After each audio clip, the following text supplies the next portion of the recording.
según se empieza a desarrollar en la semana 12 de la gestación.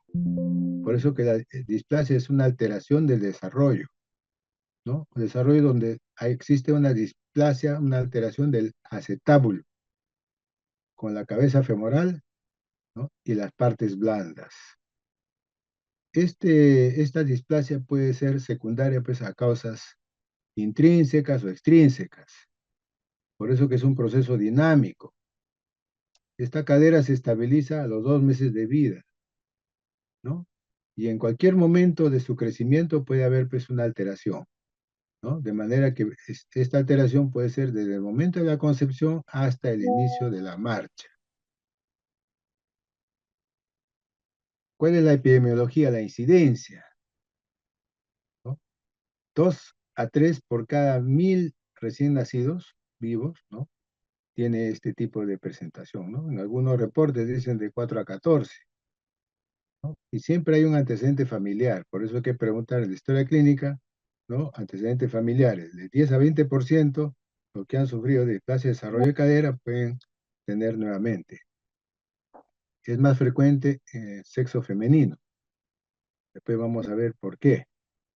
Una relación de 6 a 1. Es más frecuente en la cadera izquierda. En algunos puede ser bilateral también, 20%. En el 50% de los casos no existe pues una etiología. Por eso cuando las madres preguntan a veces por qué ha nacido o por qué se ha desarrollado la displasia en sus hijos, ¿no? Uno a veces no tiene pues la justificación desde el punto de vista etiológico. Lo que sí puede determinarse es que existen factores de riesgo, ¿no? Que puede también asociarse con otras alteraciones, ¿no? Entonces, dentro de los factores de riesgo es importante destacar que son factores que van a desencadenar la displasia de cadera o van a predisponer. Esto es importante que tengan en cuenta. ¿Cuáles son los factores que pueden desencadenar una displasia? Pueden ser factores mecánicos o factores hormonales, ¿no? Como vamos a revisar ahora, estos factores mecánicos, ¿no? Por ejemplo, ¿no? Es frecuente la presentación podálica, que es lo que más se ve, ¿no? Pero puede también ser en pacientes que tengan, pues, que sean macrosómicos, que tengan un embarazo múltiple de las madres, ¿no? Embarazo múltiple, que tengan oligohidramnios, ¿no? Por anormalías uterinas, o una extensión brusca de la cadera de recién nacido, son primíperas, ¿no? Entonces, dentro de los factores desencadenantes, los factores mecánicos que van a predisponer, ¿no? A que se presente esta displasia de desarrollo de cadera. Los factores hormonales son los desencadenantes, ¿no? Por ejemplo, el exceso de estrógenos maternos. ¿Qué va a provocar esto? Una relajación de la cápsula articular, ¿no? Que va a predisponer pues, al desarrollo de esta displasia, ¿no? La progesterona materna induce en el útero la producción de relaxina, que es una hormona que va a disminuir la resistencia a la tracción de los ligamentos de la articulación de la cadera. Por eso es importante que tengan en cuenta ustedes cómo está compuesta una cadera. Dentro de los causales predisponentes, pueden ser genéticos, ¿no? Herencia de historia familiar, sexo femenino, y acá está la explicación, ¿no? Los del sexo femenino son más sensibles a las hormonas maternas. ¿Qué va a provocar esto? Una laxitud de los ligamentos coxofemorales. Y eso va a determinar en algunos, ¿no? Una laxitud ligamentaria. Es más frecuente también en la raza blanca, ¿no? Es raro que se presente la displasia en prematuros, ¿no? Y actualmente se ha sugerido que el tabaquismo durante la gestación puede ser un causal predisponente de displasia de desarrollo. ¿Qué tipos de displasia se puede describir? La displasia teratológica, displasia de desarrollo de la cadera o una displasia infantil y o del adolescente. ¿Qué se refiere con displasia teratológica? ¿No? Son las que se producen pues durante la fase embrionaria. Ustedes saben que la fase embrionaria, desde la concepción hasta los nueve semanas más o menos de la fase embrionaria, ¿no? Y generalmente han asociado pues a otro tipo de alteraciones, ¿no? Que pueden condicionar que exista pues una, digamos, una displasia del punto de vista grave, que es de la parte de la fase embrionaria. La displasia de desarrollo de la cadera, ¿no? Se produce pues ya después, en la vida perinatal, ¿no? Puede estar presente pues, al nacimiento o no suele pues, asociarse a síndromes patológicos, ¿no? Y generalmente tiene factores de riesgo asociados. Y la otra es la displasia infantil o del adolescente, ¿no? Que se produce pues, cuando existe una deformidad del fémur proximal o del acetábulo, pero la articulación está en principio pues, reducida. Tres tipos de displasia de desarrollo de cadera. El cuadro clínico son diferentes de acuerdo a la edad del niño. Por ejemplo, ¿no? En el recién nacido se encuentran signos pues, de inestabilidad. ¿Y cómo determinamos nosotros los signos de inestabilidad en el recién nacido? Con las maniobras de Barlow y Ortolani, ¿no? El signo de Barlow va a determinar pues, la inestabilidad de la cadera. El signo de Barlow es una cadera que está reducida pero fácilmente luxable, ¿no?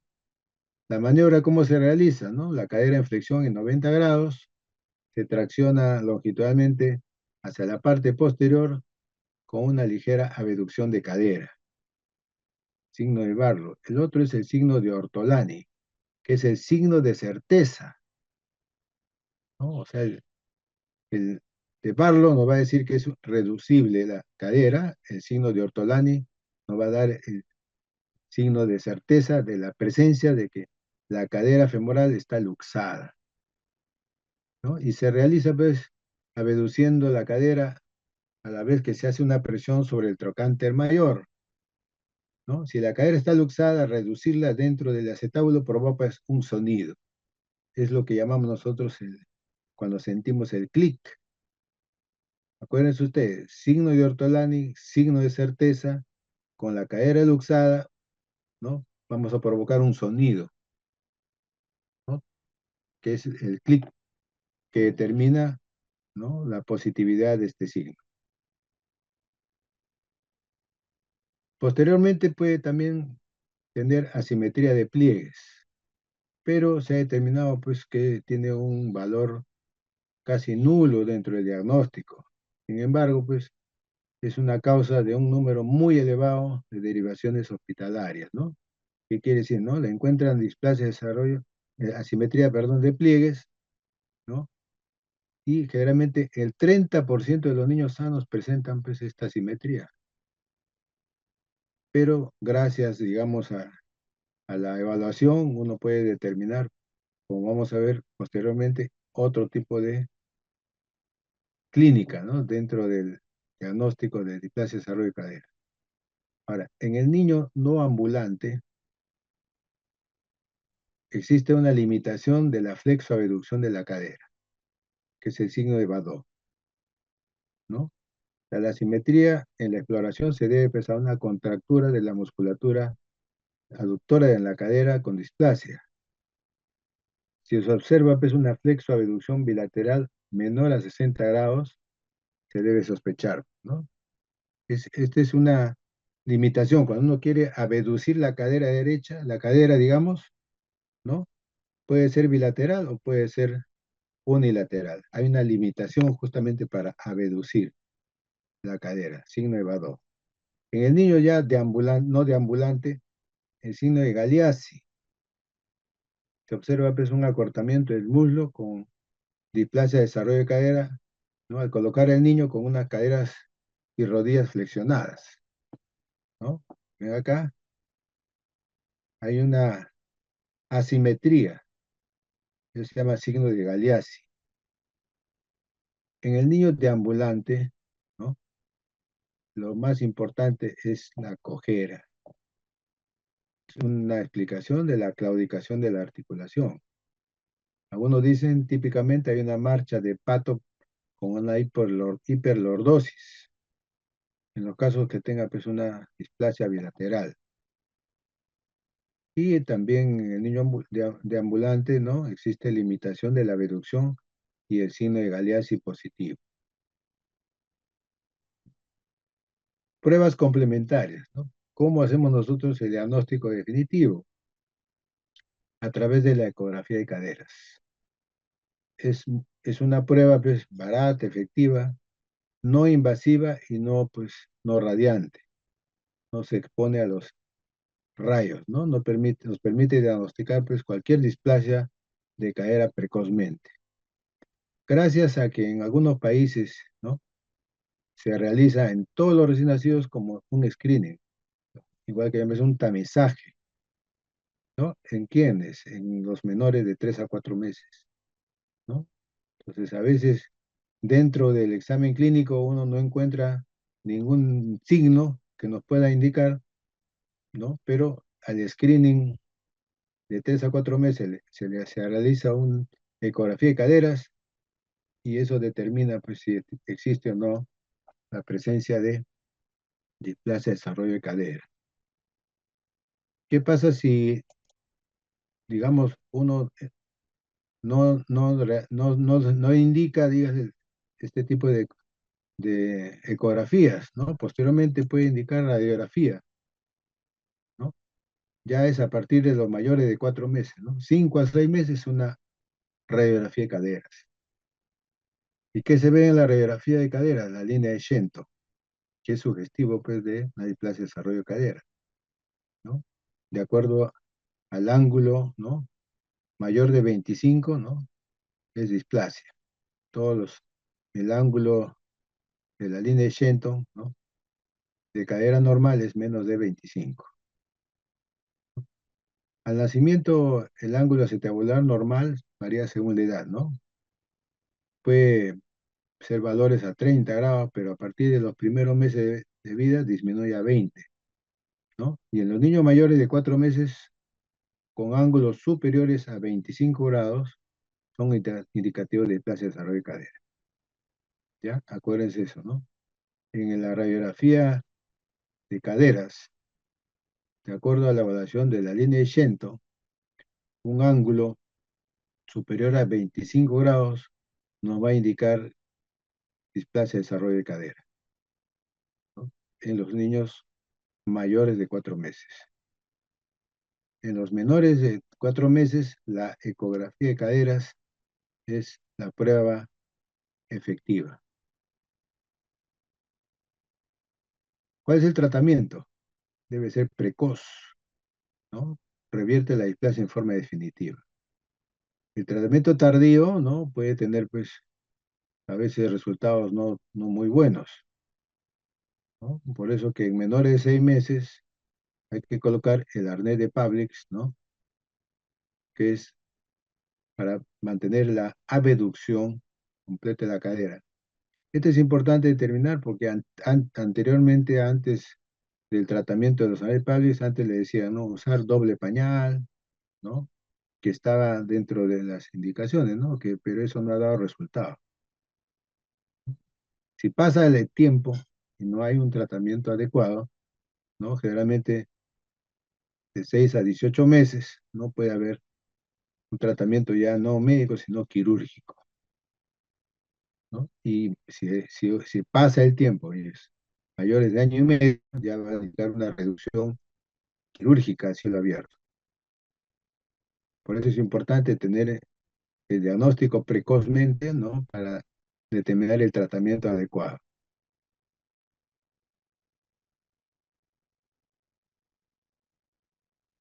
¿No?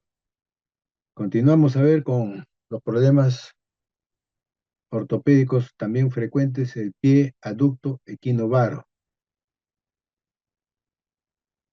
que es el pie equinovaro aducto congénito, o llamado también el PVAC, ¿no? Es una deformidad bien difícil de entender inclusive para los ortopedistas, ¿ah?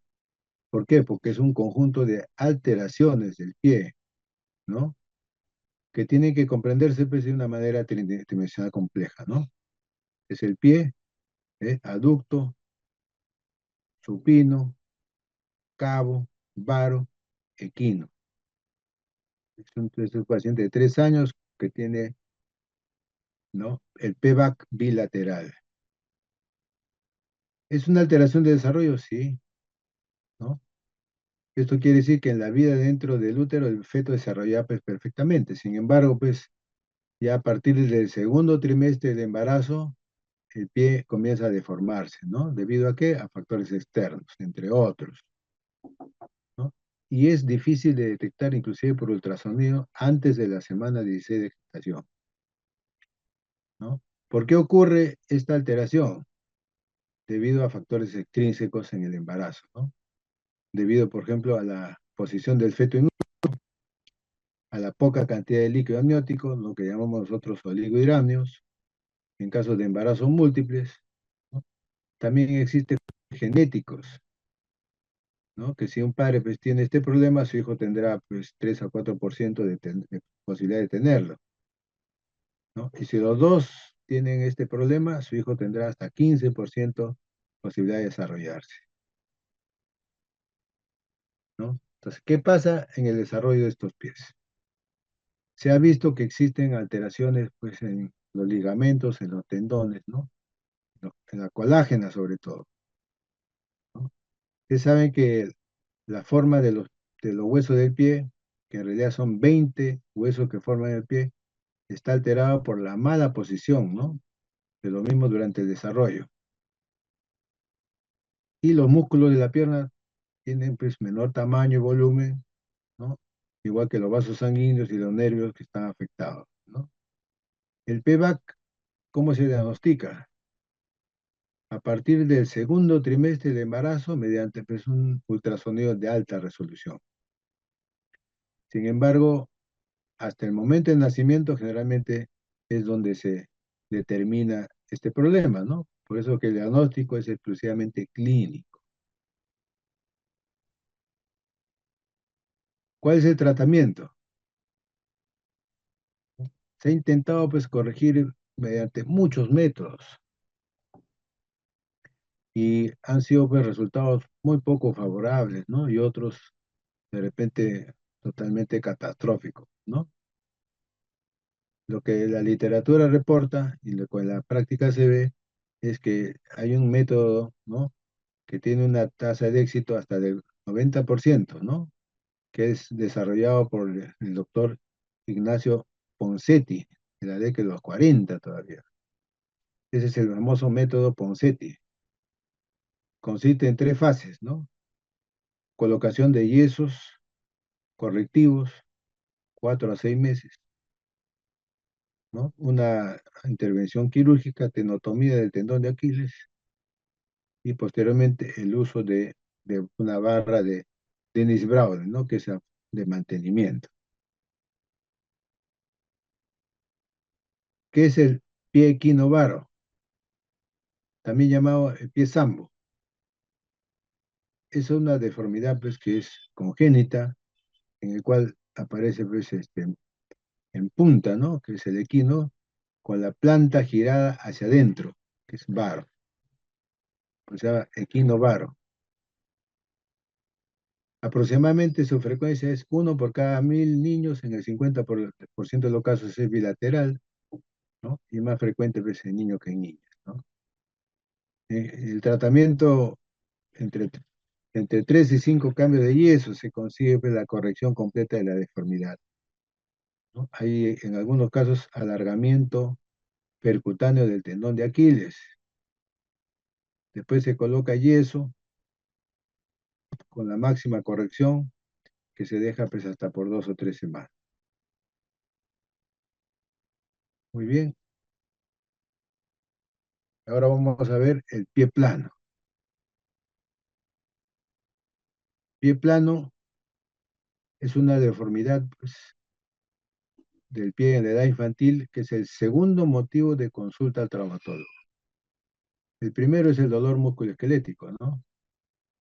Convirtiéndose la primera junto con la alteración del patrón de la marcha en el grupo de edad escolar. A los escolares son más frecuentes que consultan por este pie plano, ¿no? Es una deformidad donde existe pues, una disminución del arco plantar. Eso es tener en cuenta, ¿no? La manera sencilla es disminución del arco plantar.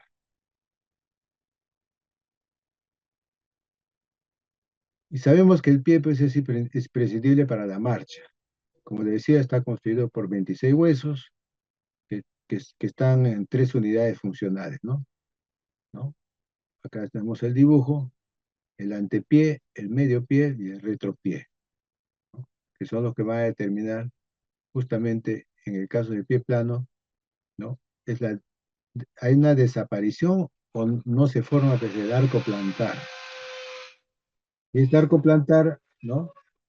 Comienza a formarse pues, a partir de los 4 o 6 años, ¿no?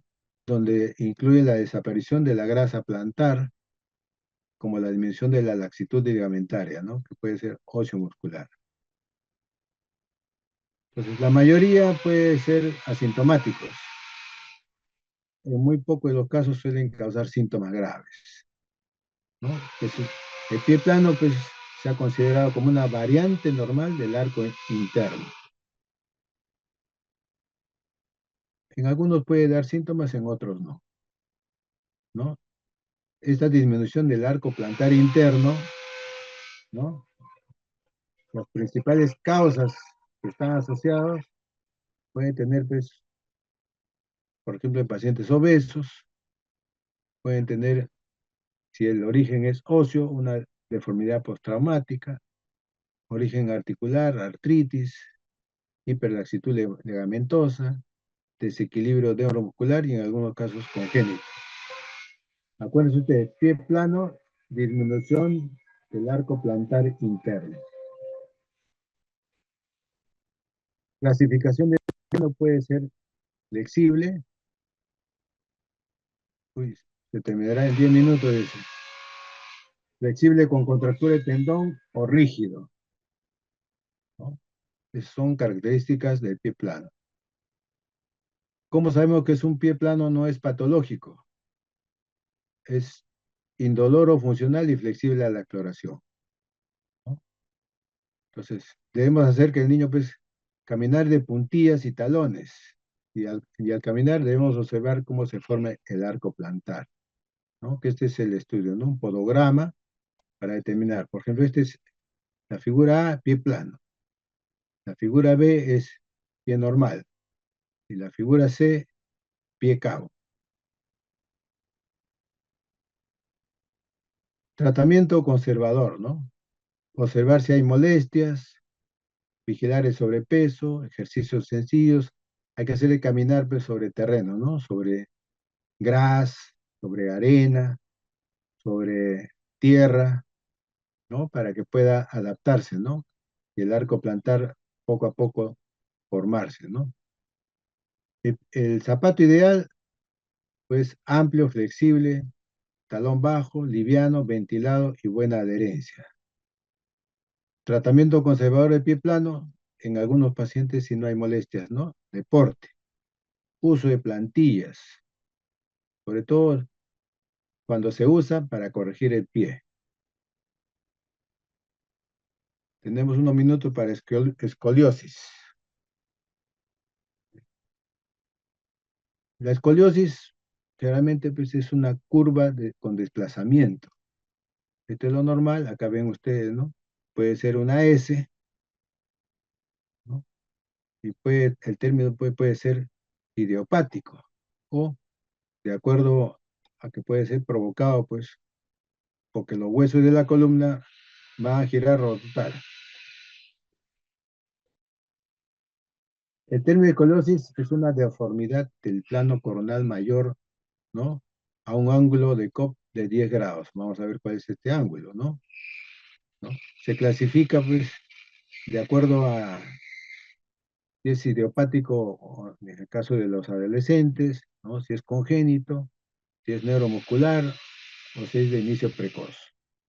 No se conoce la etiología en la escoliosis idiopática del adolescente.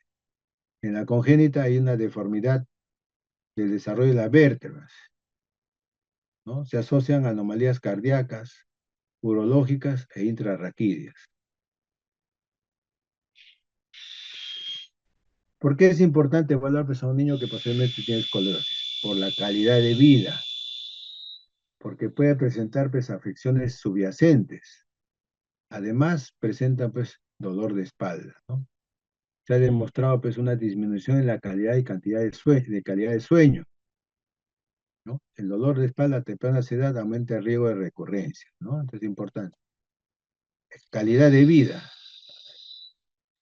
¿Cómo saber si sus hijos o su hija tiene escoliosis? Primero ver el nivel de los hombros, ¿no? Las escápulas sobresalientes, la curvatura en el plano frontal, el nivel de la pelvis o caderas, ¿no? Como ven acá en el dibujo, ¿no? Cada uno de estas características para determinar si presenta o no escoliosis. Además de eso, el test de flexión anterior, el test de Adam, ¿no? Se le dice pues que se incline hacia adelante, como si fuera a tocarse la punta de los pies y se observa la espalda, ¿no? En los casos de escoliosis se forma una jiba costal, ¿no? Como ven acá, la jiba costal, es el test de Adams. ¿Desde cuándo debemos evaluar a nuestros hijos? Es importante tener en cuenta. Las alteraciones posturales, ¿no?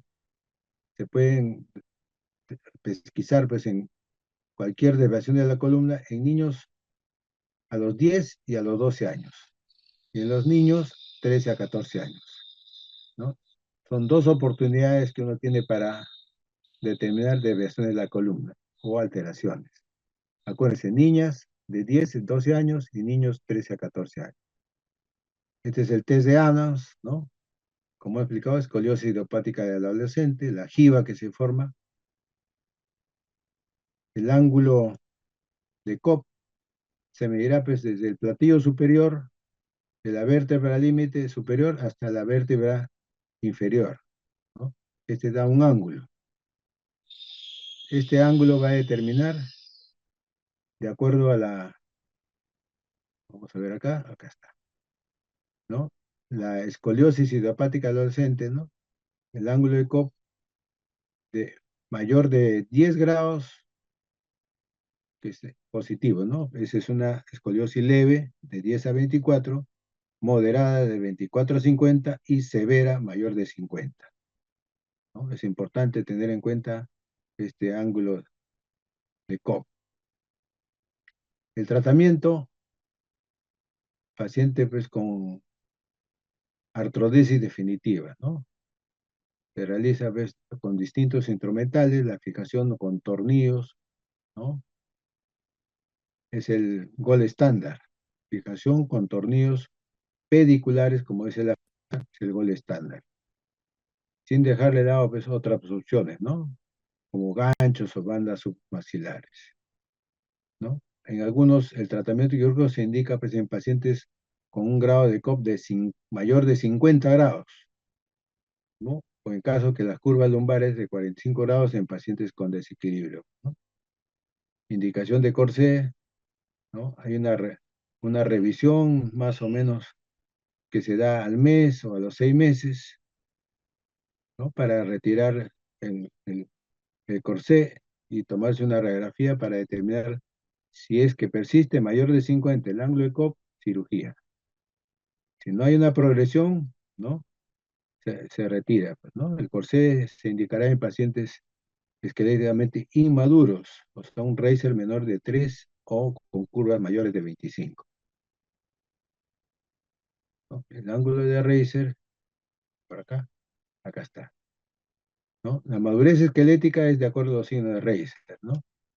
Donde valora la osificación de las apófisis ilíaca de progresión centrípeta, ¿no?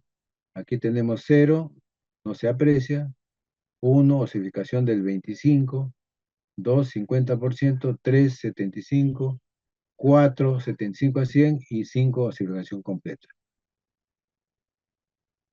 Muy bien. ¿Alguna pregunta? con respecto a la escoliosis. Acuérdense ustedes de el ángulo de Cobb, leve 10 a 24, moderada de 24 a 50 y severa mayor de 50. Muy bien, tenemos todavía 5 minutos, creo. ¿Alguna pregunta?